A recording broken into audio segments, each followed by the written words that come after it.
Friday, everyone. Welcome to Somewhere in the Middle with Michelle Berard. I'm your host, Michelle Berard, founder and CEO of Michelle A. Berard LLC and Urban Book Editor. And I'm really happy to share this hour with you, where we examine all those places where spirit meets life and the joys and challenges that may bring. You guys know I like to start by thanking Ms. Beverly Black and Tribe Family Channel for helping me create this space for us. Tribe Family Channel is home to an assortment of thought-provoking shows that explore life, spirit, business, and culture, including The Woman at the Well, hosted by Ms. Beverly Black herself. Somewhere in the Middle was born on Tribe Family Channel, and though we've grown onto our own platform, we are ever grateful and loyal to our roots. To paraphrase an African proverb, we're here only because we stand on the shoulders of those who came before us. I'd like to say thank you to my guest on the March 13th show, business mentor, Ana Robles. You can connect with Ana on social media. If you missed that show, make sure you listen to the replay. You can find our complete show archives, including the March 13th show, at the somewhereinthemiddlepodcast.com. I also want to shout out Bruce George of the Genius is Common movement, which encourages all of us to embrace our inner genius and share it with the world. This is a really important message that we share with the kids, guys, but it's not just for the kids. We adults sometimes need to be reminded that the world needs our genius. Learn more about the Genius is Common movement at www.geniusiscommon.com. This week's guest is really interesting, and I'm excited to bring him to you guys. DeWandus Johnson Sr. was born and raised on the west side of Chicago in the Lawndale Community. He fell into the street life at an early age and was sent to prison when he was 17. Upon his release, and while on parole, he left the grimy streets of Chicago and landed in Omaha, Nebraska. Unable to shake his go-get-it-by-any-means-necessary attitude, he found himself in prison again. While in federal prison, he was introduced to one of the legends of Chicago lifestyle and gained knowledge about other ways to live successfully. This friendship between the two men awakened a new understanding of life for DeWandus, and a new goal was born. Today, DeWandus is the author of several books and has no plans to stop writing. His goal is to give unfiltered testimonies to people that either don't know or don't care about the untold truths in the ghettos of America. DeWandus's writing style can be described as alive, vivid, and extremely raw. His first novel was published under Royal Roar Publishing LLC, and his second, All Cried Out, was released in January of 2020. So I would like to welcome DeWandus Johnson to Somewhere in the Middle with Michelle Berard. DeWandus, thank you so much for being on the show. Thank you for having me. Well, you may or may not have heard that I like to start my interview with two questions, and that's because I think they really give some insight into you as a person and you as a creator. So if you're all set, I'll ask those two questions. Go ahead. I'm ready for you. All right. DeWandus Johnson, who are you and how did you become who you are today? Well, right today, I am a community activist. I do a lot of community service work. I have a nonprofit organization, HACC LLC. We specialize in bullying. We did a big show for a bullying campaign. We specialize in STD awareness, nutrition, Big Brother type of events. So right now I'm giving back to the community that I played a big part in destroying when I was in my younger days. I have done a lot of state time. I have done a lot of federal time. I'm a former gangbanger, running the streets, doing all of that. One day a light bulb just went off and told me that I had a story to share. And I've always been a very consistent person. Whenever I was doing something, that's what I was doing. When I was running the streets, that's what I was doing. It didn't make a difference about your opinion. So now I am, trying to teach one. If I can reach one teenager, before they go down that road that I went down, I think my job is complete. So you said something interesting to me. You said that you are trying to rebuild the communities you were helping to tear down when you were younger. Yes, So yes. tell me more about that. Well, I've done some pimping. I've sold some drugs. I've shot people. I've been shot, been stabbed. I was a product of my environment. I didn't have uh, an idea that you can be successful outside of selling drugs or outside of gangbanging. I knew nothing about being an engineer or an architect. Those things never came across my plate. So, it didn't shine any light on those situations until I got incarcerated in federal penitentiary. And I ran across a real good guy, a Chicago legend, and he shed some light on some things that I was totally blind to. And he's a good friend still today. So what kinds of things did he shed light on for you? There was there's another way to survive, and the way that you survive is how you're gonna die. The way that you live is how you're gonna die. So if you are running the street, doing what you're doing, something is going to happen where you're going to die in those streets. But if you're living a positive life, you know, chances are that people will have good things to say about you. You'll leave a legacy. You'll be done change somebody's life on that road. And the one thing that he told me that really made me really listen to what he had to say was, everybody is promised death. That is the absolute promise from God. So this is the trial. You're on trial right now. You're in court. You're standing in front of the judge, lawyers, litigating, and you are determining, are you going to spend eternity in heaven or are you going to spend eternity in hell? 100 years of doing what you want to do compared to eternity of living where you not want to be. So that really opened my eyes, because I'm a strong believer in God, even though I went through the fire. I owe all of that to my grandmother. I had a praying grandmother, and I miss her today. But she taught me that God is real, and He's only one. So let me ask you, you mentioned, God is real. How did God show up in your life before, or did God show up in your life before Well, versus how God shows up in your life now? as I mentioned, there's a lot of things that happened to me in the street. Excuse me, and certain situations that I had no control over, that I was mincemeat per se, I walked out of there unscathed. There was a lot of times that there had, there had to be someone shielding those bullets or shielding that car, shielding that bat from hitting me instead of the ribs in the head.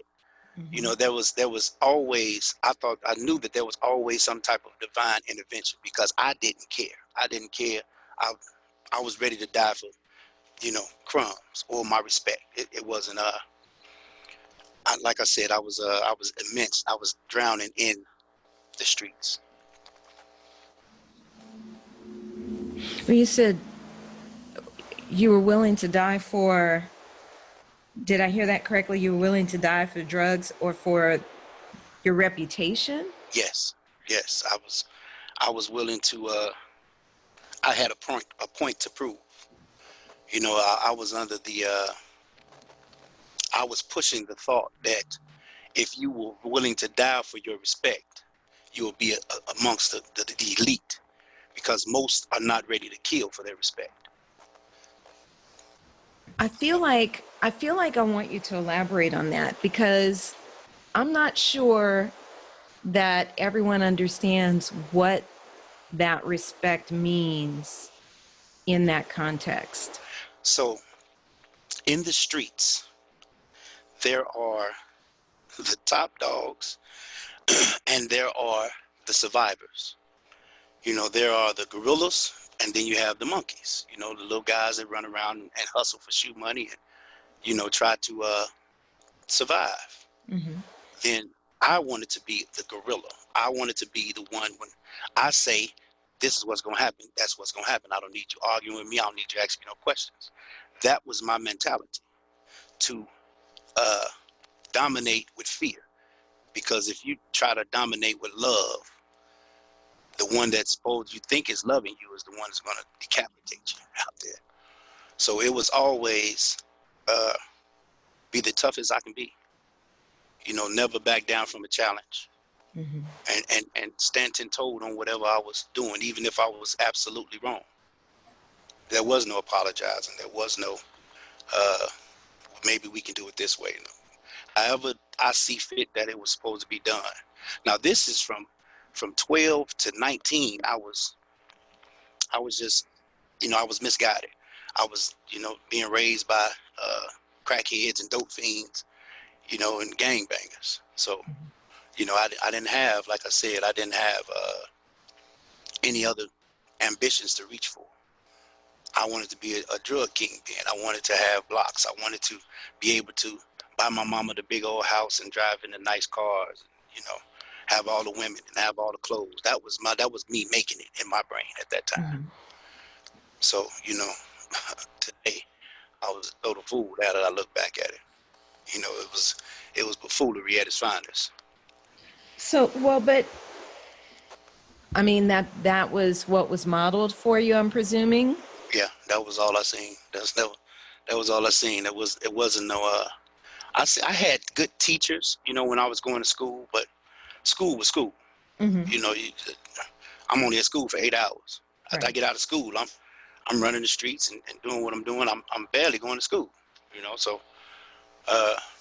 But God put those teachers, some of those teachers in my life to show me the other side of the coin. Mm-hmm. You know, so because when I was growing up, you know, we ain't had no food in the refrigerator. You open the refrigerator, there's baking soda and water. You know, moms and I helping with homework. I never met my dad. So when I'm going to school and I go to my friend's house, you know, my friend's mom is helping them with homework. She's making the sandwiches. You know, the house is happy. You know, she's cooking dinner. You know, it's an atmosphere that I have never experienced. So I had a chance to experience that going over my friend's house. And I think that really played a big role in my life, because other than that, it was chaotic. It was, you know, 4 quarter bags of chips, $1, and 2 little Debbie cakes, and that was my dinner. Wow. Yeah. Okay. So how does God show up in your life now? And I ask this because you seem to make that great distinction. Yes, I definitely understand what God is right now. I am a practicing Sunni Muslim. Mm-hmm. So I pray 5 times a day. I read the Quran faithfully. I go to prisons and I teach Islamic studies to brothers that want to learn about the religion. I take brothers to from work release to the masjid to get them some Islamic understanding and to meet other brothers in their situation.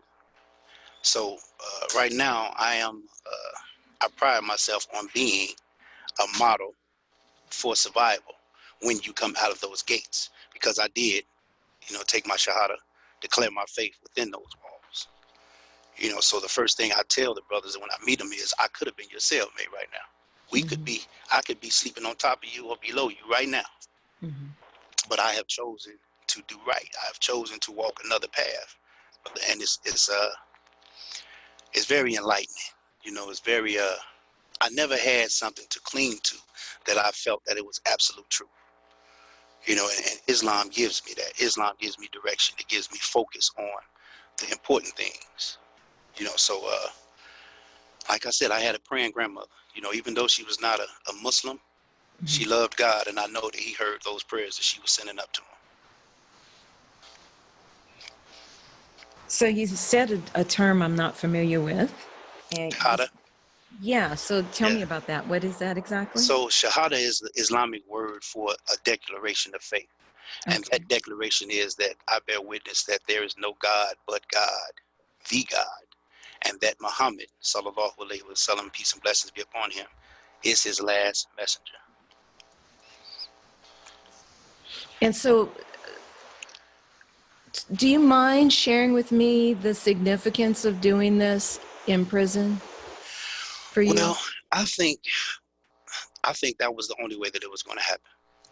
because before I went to prison, there was no way that I was going to sit down and read anything, let alone a book that I didn't understand, let alone a book that had no, it wasn't going in the direction that I was going.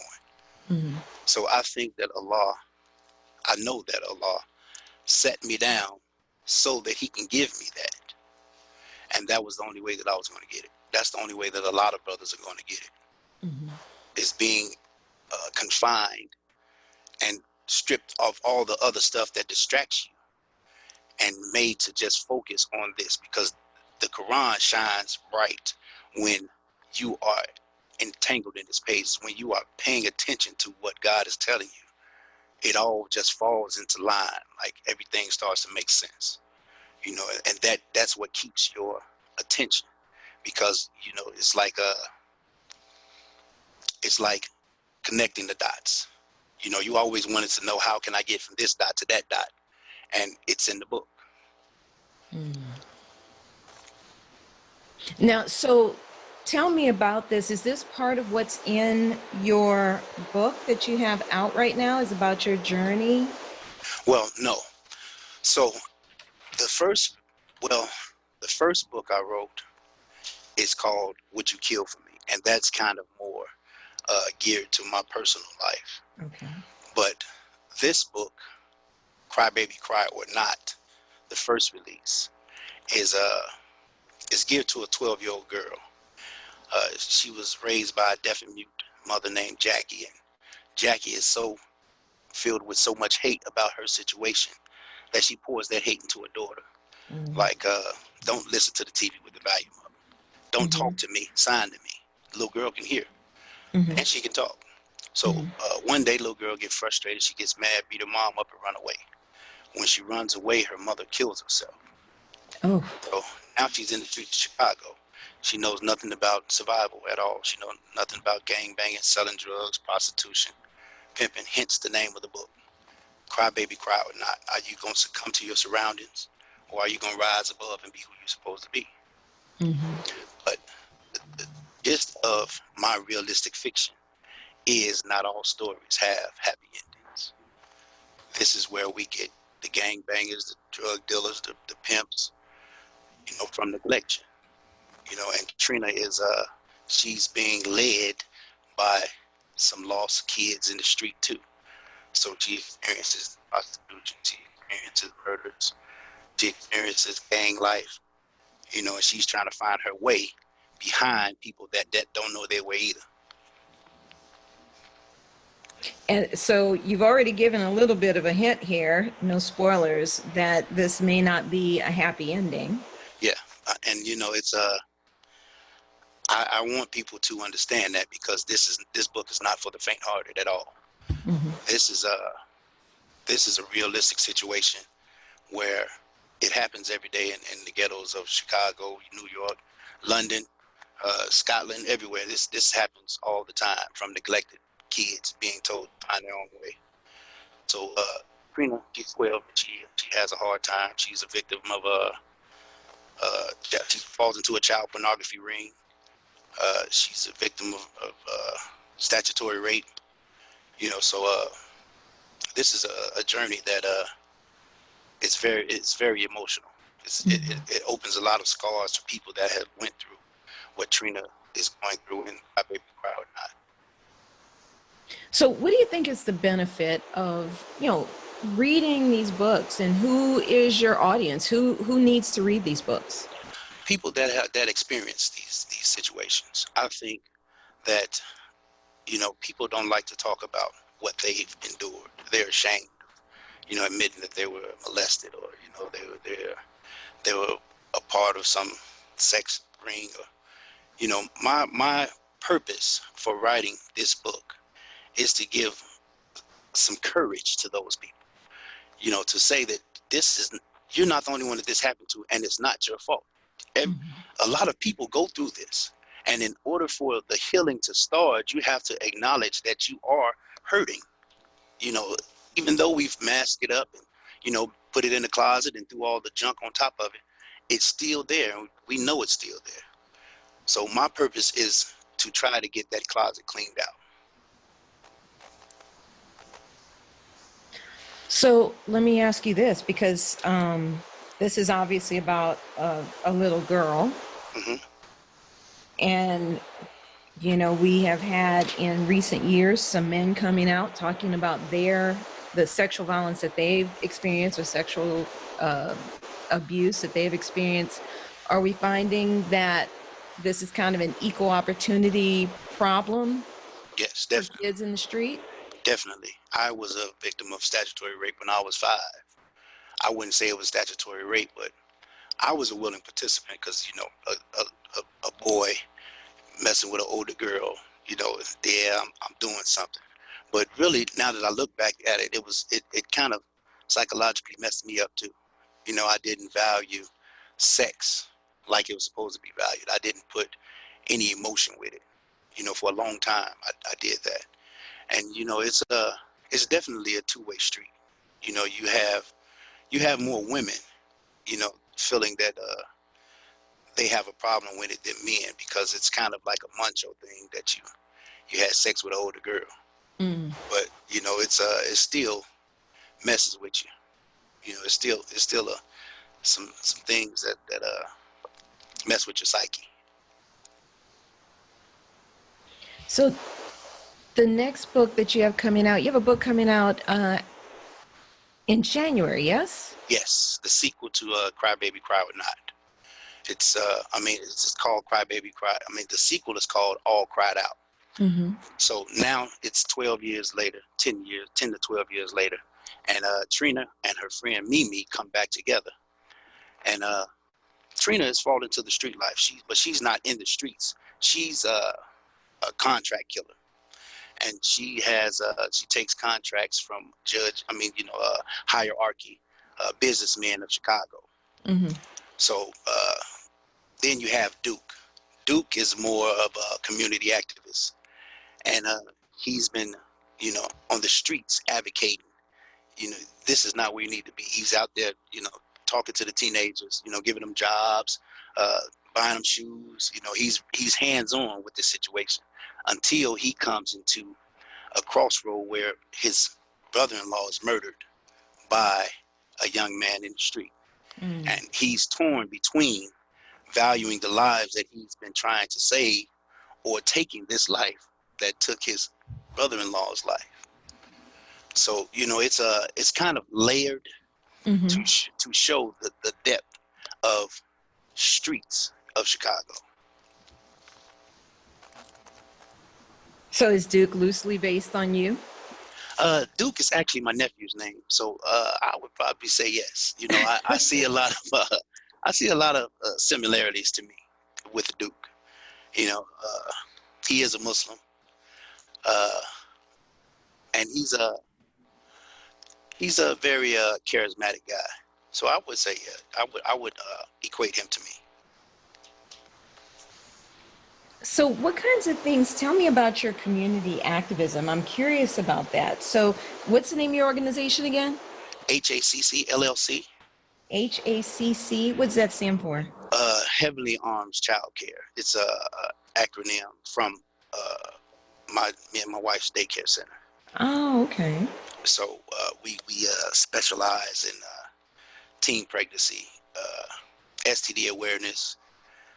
We did a big basketball game for an anti-bullying campaign where we had NFL players come out and play a basketball game, raise a little money. It didn't turn out as good as I would like it to, but it's that fun. So that was the most important thing. Mm-hmm. But yeah, we're trying to definitely be a staple in the community. Product of these streets, man. We're trying to show these kids that you can do whatever you want to be. No one told me that until it was too late for me. I was already doing what I was doing when I found out about jobs other than teachers or crossing guards or Right. people that I was seeing every day. I had no idea that you can be I didn't even know about mechanics for real. I was just I was a product of my environment for real. So, I mean, what I'm hearing you saying, though, is how important it is for kids to have a variety of people that look like them to model that behavior, model those different careers and so forth, to show them what they could possibly be. Yes, that is definitely what I'm saying. And I've implemented that into my center. I have a day where we have professionals come in. We've so far we had maybe 10 professionals. We had a police officer, a firefighter, an engineer. We had a insurance salesman. We've had a couple of people come in of African American descent, and describe what they do for a living. And a couple of pictures, and showed them how they were living a little bit, to give them a little motivation, because everybody like to see prosperity. Right. Maybe that would that's what I want to be, because I want some money when I grow up. I want to be an architect, because he got a nice house. Yeah, so we trying to spark that flame. We trying to give them something to reach for. Give them some admirations. Well, and this just reminds me of something. I don't know if you read Becoming, Michelle Obama's book, but she talked about growing up right there by the university, and it never even really dawning on her as a kid that that's some place that she could be. Mm-hmm. Right. So I mean, it's really important, I think, on so many levels, that it's not just seeing people that look like us and hearing from them about their careers, but also maybe seeing people who look like us and maybe going with them to different places that you otherwise might not go. Right. Yeah, definitely. But I think that is huge in the Black community and Hispanic community, just because we don't see, there was, from the age, as far as I can remember, to about maybe 15, I did not leave my neighborhood. I didn't catch the bus to go anywhere. I didn't go nowhere. I just was a 6-block radius. I was right there all the time. Wow. So I didn't experience too much growing up, except for what was going on in the neighborhood. You asked me what happened to Tom. I knew what happened to Tom down the street. Yeah, I couldn't tell you what happened to him. So it's definitely very important to give the kids something to reach for, other than what they see. If you wanted to encourage, let's say, just urban professionals, that's what we'll say, urban professionals, to share their wisdom, share their knowledge, share their time, what would you suggest that they do? I'm a strong advocate of hand-to-hand, I'm going to say combat. I'm a strong believer in putting yourself in the situation to show that you are here, and you're not via phone or via text message. We are in the building, and we understand what you're going through. So I definitely advise for everything to be hands-on. It's wonderful. It's great to write that check, but it's better to pass out that material that you bought with the check. Okay. So maybe volunteering in the schools? I know that the schools that my kids were going to, they always wanted to have people volunteering for stuff. Yes. Yeah. I agree with that too. Community work, community centers, Boys and Girls Club. It's a lot of kids that attend Boys and Girls Club. Now, when I was growing up, we had a BBF, and that was just infested with gangbangers anyway. So, but Boys and Girls Club, definitely, I'd send my kids to the Boys and Girls Club right now. There is a lot of more options now than back in the 80s and the 90s. So, you grab onto one of those. Someone that is doing the same thing that you're doing, and have a number of kids in there. It's nothing wrong with helping out the new guy, but I want to have as many opportunities as possible to help some kids. If I can help 100 instead of 2, I'm going with 100. Right. So, find those groups that has been doing it for a while, and have a method to help these kids, and just fall in and ask them where you can help at, or just sit down and listen and see where you can help at. Well, and now if you had anything that you wanted to say specifically to, let's say, your 12-year-old self, Hmm. what would you say to 12-year-old DeWandus? Stay in school. Stay in school. Get off of those streets, and you can be whatever you want to be. You just have to find out what it is that you want to be. You have to invest that time in finding out what it is that you can be. So that would be my advice. My first advice would be to stay in school and to continue to play basketball, because I was pretty good at basketball. I probably can be in the NBA right now if I'd stayed in school and did what I was supposed to do. But, you know, if I wouldn't have made it to the NBA, there's always other options overseas or the D League. Or, you know, the possibilities. Or teaching. Or even a coach. Yeah. Yeah, a coach. Definitely. So, yeah, I mean, I would say those faces and those professions are definitely important to inner city youth. Well, DeWandus, where can people connect with you? Where can they get your book? Tell us all about that. Well, you can go to my website, Royal Roar Publishing Kingdom.com. From there, you can be directed to wherever you shop, Barnes & Noble's, Books A Million, Amazon. You can get the ebook on there.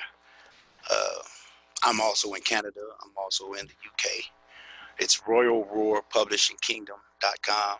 On there, you find a little bit more information about me, too. I'm always on Facebook, author DeWandus Johnson. I'm on Twitter, at Royal Roar Publishing. I'm on Instagram, at DeWandus Johnson. So, yeah, check me out. Come in, and if you like, I can send you a free, the first chapter of the book, free to get you see if this is something that you could probably get yourself into. But like I said, it's not for the faint-hearted at all. You know, this is I call it reality fiction at its best. All right, reality fiction. So you guys make sure that you connect with DeWandus Johnson at Royal Roar Publishing Kingdom.com.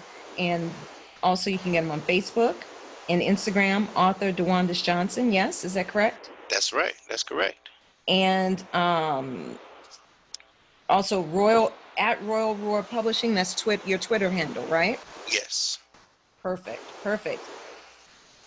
And guys, go out and buy that book and find a way that you can help, that you can share your wisdom, share your knowledge, go back into the communities in whatever way you can. You know, like they say, each one teach one, right? Yes, definitely. Together we can all rise up. Yeah, it takes a village. It definitely takes a village. DeWandus, thank you so much for being on Somewhere in the Middle with Michelle Berard. I appreciate you for having me, Michelle. This was a nice one, nice interview. Next, we're going to have an encore presentation of a talk I had with Julia Black in True Talk. I know building a website can be intimidating, but you need a place where your audience can connect with you. Instead of fighting with technology, try the easiest, most flexible website builder available. With templates for all types of websites, ranging from landing pages to e-commerce, Urban Book Editor's platform makes creating an author website quick and easy. Just add a section, upload your photos and videos, type your text, and you're in business. It couldn't be easier. And if you sign up for an annual plan, you can get 10% off the first year. Just use discount code FIRSTYEAR. That's 1 STYEAR. The number 1 STYEAR in all caps. Take advantage of the 14-day free trial. No credit card is needed. Visit urbanbookeditor.com and select Create Your Author Website from the menu bar at the top of the page. No more struggling with technology. No more paying a small fortune to developers. Create beautiful websites without learning to code. Spend more time writing and less time worrying about your website. Just go to urbanbookeditor.com and select Create Your Author Website. You'll see how easy it is to build a great website to showcase your work. Go to urbanbookeditor.com and select Create Your Author Website today. So I'd like to welcome Julia Black. Thank you, Julia, for being on True Talk. Thank you for having me.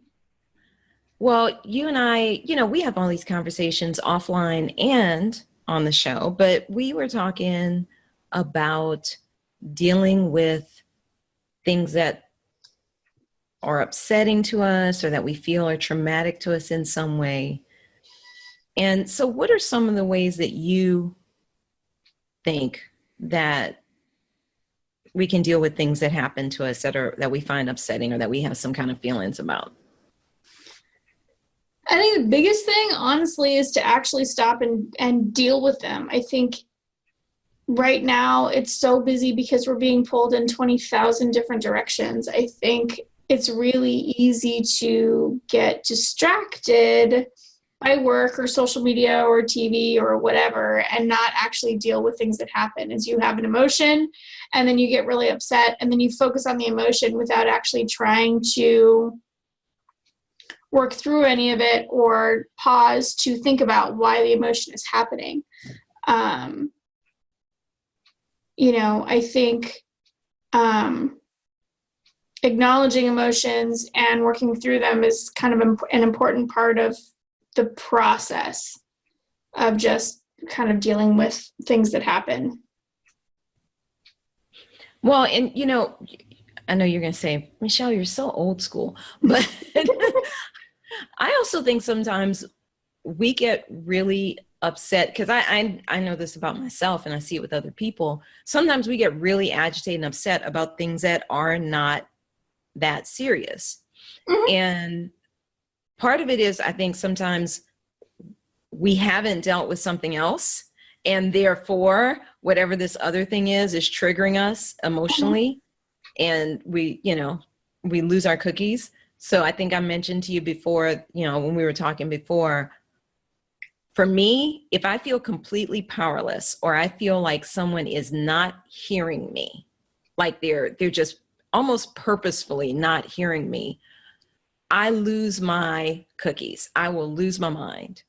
You know what I mean? The level of upset is usually disproportionate to the situation, because what it's really triggering is this feeling of not being heard, this feeling of being powerless and not being able to get my point across, or someone not hearing me or purposely shutting me down.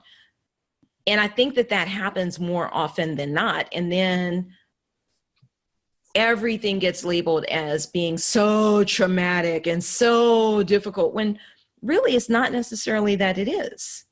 It's really sometimes, there's something else that happened that you didn't deal with, and that's what you're really. Yeah, no, and I completely agree with that. I mean, I generally look at any emotion or any emotion that I have, after I feel it and kind of work through it until I calm down. I always stop and say, okay, what is the core of this? Is this really because this person said this thing, or is this really because of something in my life that I haven't dealt with? And it's so easy to move from one thing to another and not actually sit and deal with what comes up. We just have the emotion and we focus on, I feel terrible about this and it's this person's fault. And it's like, okay, why? Yeah, they said something that hurt your feelings. Okay. Maybe they weren't being as diplomatic as they should have, or maybe they were being completely oblivious, or okay, but why did it hurt your feelings? What is it about you? What is it about something that you need to deal with that triggered the emotion? And this isn't to discount legitimate, I don't know. I think we can all argue what's legitimate and what's not, because right now there's this huge debate about free speech and people being able to say things that are inflammatory language and fighting words and all these different things. I don't think it's ever right to go around just calling people names and things like that. Yeah, no, and I agree with that. So I just like to put that out there just in case people start, I don't want to hear any foolishness from people. Don't contact me with stupid stuff is what I'm saying. Well, no, I mean, yeah, I don't do stupid well. Don't get me wrong. I believe we should be kind to everybody. So I don't go around calling people names. Like I just don't. Okay, I disagree with you. I don't think we should be kind to everybody. I think we should be kind to people who are kind to us. And I think that when people are not kind to us, we should try and take a step back and wonder if they're having a really crappy day and they're dealing with something. But I don't think we should be kind to everybody, because if somebody's really a mean, terrible person, I don't think you have to be kind to them. I don't think you have to deal with them. That's my other side of that, but that's just my opinion. So anyway, my 2 cents. That's a much longer discussion. Exactly, a much longer discussion. But I'm a big proponent of removing yourself from the situation. Yeah. And sometimes I've been that person who was being mean, and I encourage people, remove yourself from the situation if I'm being mean. But no, I mean, just like, we're going to feel some kind of way. Okay, so you have a breakup. You're going to feel some kind of way about the breakup. You may feel some kind of way about the breakup for a long time, particularly depending on how deep the relationship was, how long you were together, and so forth and so on. Mm-hmm. But is it then something that should be coming back and biting you in the butt emotionally every 3 years? Yeah. There has to be. Yeah, there has to be a point. There has to be a point where you stop and you actually deal with things enough that you can let it go. To quote Elsa from Frozen. Because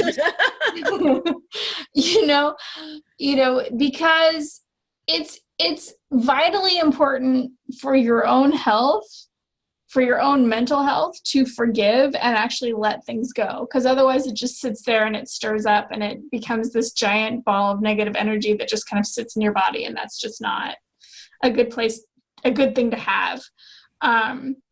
It really needs to be something that you can work your way through and deal with all of the issues and kind of peel away all of the issues of the onion, so that you can actually move on, and so that it will not affect you, and so that it won't continue to revisit you and plague you with stuff, with these kind of negative feelings or whatever.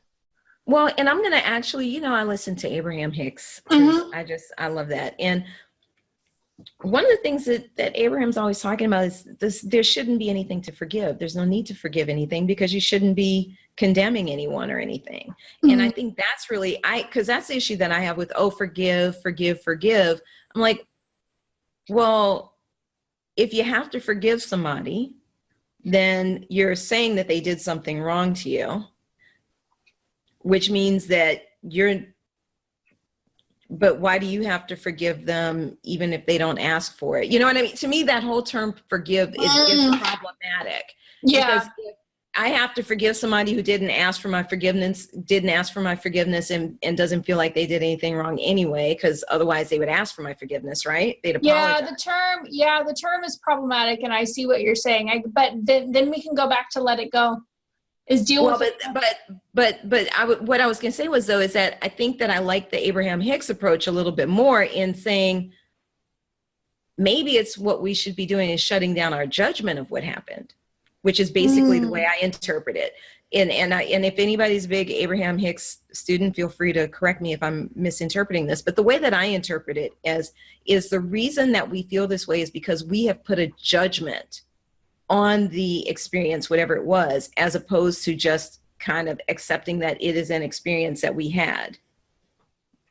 And that experience that we had, however we may feel about it, helped us to get where we are now. And where we are now is the important part, not the where we were when that happened. That sounds weird, doesn't it? Very, very esoteric and it is. It's very existential and esoteric. Yeah, very, very hippy dippy. Totally not like my Southern self, huh? My Southern sensibilities are a little assaulted right now, but no, I kind of like that concept though, that to some extent I think it's beyond letting go. It's actually more of a kind of an acceptance that, well, this experience occurred but it occurred in the past, therefore it's done. You know what I mean? Yeah.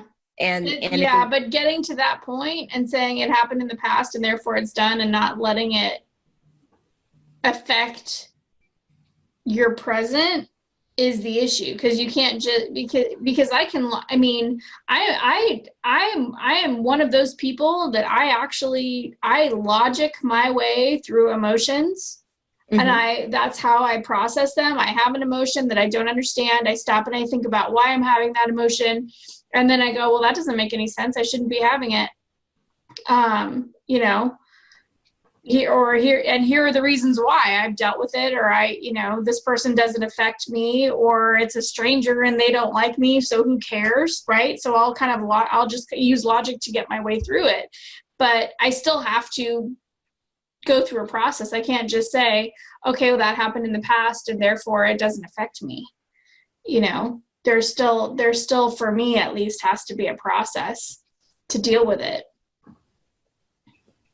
I don't know. I guess because I tend to logic things out too, but at some point there's this other book I read, I can't remember the name of it off the top of my head, where basically the lady was talking about kind of owning your feelings, like recognize that you feel a thing and kind of sit in that feeling for a while.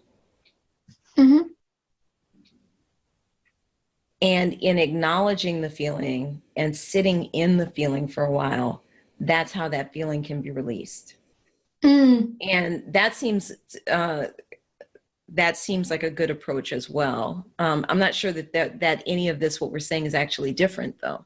No, I don't think. No, I would say that's also that's kind of what I'm saying. I think sometimes, I'm also a ritual person and a symbol person. So just sitting with the feeling, if it's a minor feeling or it's not super big, then I can sit with it and just kind of let it pass, and that will be fine. But if it's a very large issue, I can't just sit with the feelings, because then I'll end up wallowing in it. So there, and that's important. Yeah, that's important. You don't want to sit and, but I don't know. You have a right to wallow. You can wallow for a minute. Oh no, you can wallow for a minute, but so I'll give an example. My husband and I have dealt with infertility issues, and we made a decision a couple years ago that we were going to stop trying, and that we weren't going to do fertility treatments, and we weren't going to do adoptions, and we have our own reasons for that. But it was still deeply, deeply upsetting for me.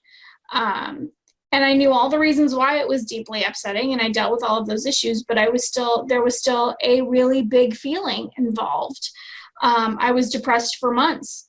And it was very easy for me to just sit and wallow. But after a few months, it was like, okay, we can't, I can't go on like this. I can't handle the weeping. I can't live like this for the next 50 years.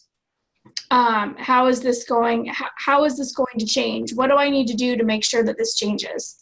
But I eventually kind of got to that point. Because if I didn't stop and try and work through it and figure out how to get out of that situation, I would have wallowed for a long time. And when you have a history of depression, or when you know the symptoms of kind of a depressive type episode, you know that you can spiral and then just sit there. And I wasn't willing to do that. So I made a list. I reevaluated everything, literally everything. I questioned, we moved. I didn't want to stay in the house we were in I didn't want to stay in the job I was in. I didn't, I wanted to stay with my husband and I wanted to keep the dog, but pretty much everything else. And we're still near my family and we still spend time with my family, and we didn't like completely cut ourselves off from the world, but anything that I could change, I did. And that's helped because it made me feel like I had control over the situation, first of all. But it also kind of gave me, it's done a lot of stuff too. It's given me the ability to start my own business, because our finances are not wrapped up in trying to save for kids. It's meant that we could travel more. It's meant that we can do a lot more stuff. So, in the end, yeah, there are times when it still hits me and I'm still sad, but there's a lot that I did to make me feel like things were better. Because I didn't wallow, because I refused to let myself wallow for very much longer. Well, and that's key. I mean, I think that you have a right to wallow to some extent. And wallow is probably a strong word, but I think you have to let yourself feel the feelings. Yeah. Because if you don't do that, you're never going to get past them. Yeah, you're never going to get past them because you're constantly going to be like yo-yoing back and forth emotionally. And your brain needs time to process things. So I would not deny anybody the time that they need to process. And for some of us, it's longer than others. And for some situations, it's longer than others.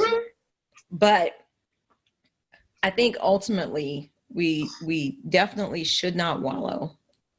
Acknowledge your feelings, but do not wallow for long periods of time. If you find yourself wallowing for your standards, then look at why that is, what's going on. We should definitely try and figure out why we feel the way that we do, right? Yeah. And then deal with that in some way. And if that requires getting outside help, then that's where a life coach or a psychiatrist or psychologist or therapist of some sort may come in handy. And then, like you said, problem solve, make lists, figure it out, figure out what can you do to change things. And it might mean changing aspects of your life like you did. It might mean changing the way you think about things, reframing. Yeah. I know I end up doing a lot of reframing and, and going from there. Anything else you want to add for folks? No, I think reframing is an important part of it, because I think that there's a lot of self-talk that we do that is that we don't even realize is negative. And if you stop for a minute and go, okay, how would an outside person look at this? Somebody who's not me, how would they look at it? That's an important aspect of it as well, I think. So, okay, guys, so our 3 takeaways, we've got 3 main takeaways for you. You want to make sure that you acknowledge your feelings, but don't wallow. And if you find yourself wallowing, maybe spend a little time thinking about why that is and how you can shift that. Think about why you feel the way that you do and figure out how you can deal with it. And if you find that you can't deal with it on your own, get some outside help. You can talk with a life coach. You can talk with a therapist, a psychiatrist, psychologist, and get that outside help to help you to deal with your feelings. And of course, you can problem solve, make lists, analyze, think about what can you change. It might be changing your circumstance. It might be reframing, but there's always something that we can do to shift our situation or how we feel about it. So with that, thank you, Julia, for being on True Talk. Thanks for having me. Well, that's our show this week, guys. You can reach out to me online at urbanbookeditor.com or michelleberard.com. You can also find me on Facebook and Instagram as Urban Book Editor. Send me a note. I'd love to hear from you. Feel free to send in some topics you'd like us to cover on the show. Make sure you tune into the show on April 10th when my guest will be anti-racism coach and workshop facilitator, Kaylin K. You can find us twice a month on Fridays at 5 p.m. Pacific, 6 p.m. Mountain, 7 p.m. Central, and 8 p.m. Eastern at the somewhereinthemiddlepodcast.com. Let's continue the conversation. You guys be good, stay mindful, and remain prayerful. Peace and blessings, y'all.